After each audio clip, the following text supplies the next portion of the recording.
Hey, we're live. We're live. Hi, everybody. Hi, everybody. It's Val and Roy. We're back. So I dragged Val back. I know Daisy was with us last time, but today it's going to be Val and I. Yep. And we're going to talk about the Lortone Tumbler, which is kind of cool because wasn't available for a while. And so it's back on the market. And so we've got these tumblers in, and we wanted to show you some fun things you could do with it. Some things you can tumble. So, right, which is hence the That's name what we're Tumbler, doing. Is that what they call it? So this is why it looks like this is a machine. Really simple, right? So not tricky to operate at all. You plug it in and it turns on. So there's not an on and off switch. That makes it pretty nice. You can hear it running see it in the in background. action. Yeah, we have a big reveal we're gonna do right at the Yep, it's going to be exciting. Yeah, super exciting. Well, the first thing we thought about using it for was for making sea glass, I guess it goes by. I've seen it called a couple of different names. Yeah. So what these are, I think, originally designed for is for doing, lapidary work, working with stones, right, and polishing stones. Good. So this is the tumbling barrel, as it says on the top there, right? So this little knob, you just unscrew it. There's a little washer that comes off, which is nice. And then so there's that. And then the last thing is, this is what seals it all in, right? Extracting, okay. And so that comes out. So again, it's all rubber. This is also rubber. And so then you put whatever you're going to tumble in there. Again, could be rocks, right? We put some glass. We did a couple of different types of glass. We did sheet glass, and we also did some bottles. But for the most part, you put in whatever you're gonna tumble in here. The recommendation is fill with water so it just goes over, barely just covers the material that you're doing. And then you need some kind of an abrasive, right? You need something on the inside that's gonna frost it and give it that look. So what we recommend for doing the glass is silicon carbide. So we sell them in a few different grits. And if you're not familiar with buying things that come in grits, the lower the number, the coarser it is. And so, we sell like 4 different boxes. They look like this. It's a pound of silicon carbide. And then when we were first trying it out, I know that we were looking at, thinking that, well, maybe the finer stuff will be better and it'll give you a nicer finish or something. But we didn't find that to be true. Again, you only want to fill this thing about half full with glass because it's got to tumble around, right? You don't need space to do that. Yeah, you can't pack it. And then with that, we put in about 2 tablespoons of the abrasive. I mean, you could do a little bit more if you want, but I found that not be any more effective by using more.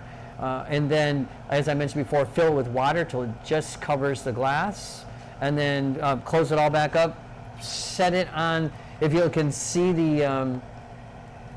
this is the base for the tumbler. There's these 2 bars, right?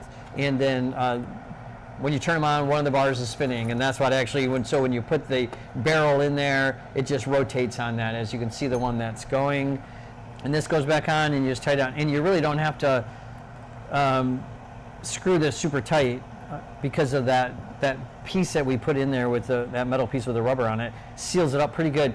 But if you can see the top of this, there's a groove in where that little knob is that I just put on, and that groove sits right into here. There's a little metal plate that's got an indentation in it that sits in there, and then it just spins.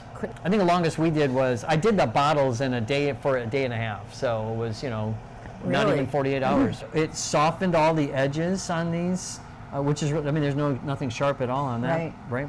And we found that it does get to a point where going longer doesn't necessarily make them look any better, right? So a lot of it just has to do with how soft you want the edges to look. You're gonna frost it. So this is sheet glass, so this was broken. We have a lot of broken glass here at Delphi, you can probably imagine. So we found a few pieces floating around and threw these in. And this was only for one day. This was 24 hours that we did these. And again, it's all frosted. There's no sharp edges whatsoever on any of the glass. Right. And I brought a couple of beads just so you could kind of see the difference, because normally, when you make a bead and I don't know if you can tell that it's pretty shiny. So the ones that are tumbled, you can tell they kind of now have more of a matte finish, which I got to tell you, often and a lot of the guest artists that come here always, have some kind of etched bead. They like, a technique they've done. And often it's just a chemical etch or sandblasted with a sandblaster. And this was way easy. So we do have some art silver clay. So it's a clay. It's a really interesting material if you're not familiar with it. Yeah, here we go. That's right? the syringe. 5-star Project X. This stuff is called, right? So there's a couple of. One of them's in a syringe format, and then one is like a little bit of clay. And so what it is it's silver particles that are in a binder, in an organic binder. And so you manipulate it just like you do clay, so you can make jewelry out of it, pendants. Val's got a couple of really nice examples here. And then it gets fired in a kiln, and all the binder burns out, but the silver stays. And so we have to polish the silver. You can do it manually, right? I think we sell some hand tools that'll do that. A wire brush. Like a wire brush. Yes, so let's what's do that. in the tumbler is not just the silver clay. It's not the same thing as we tumbled the glass with. What we're using is what's called shot.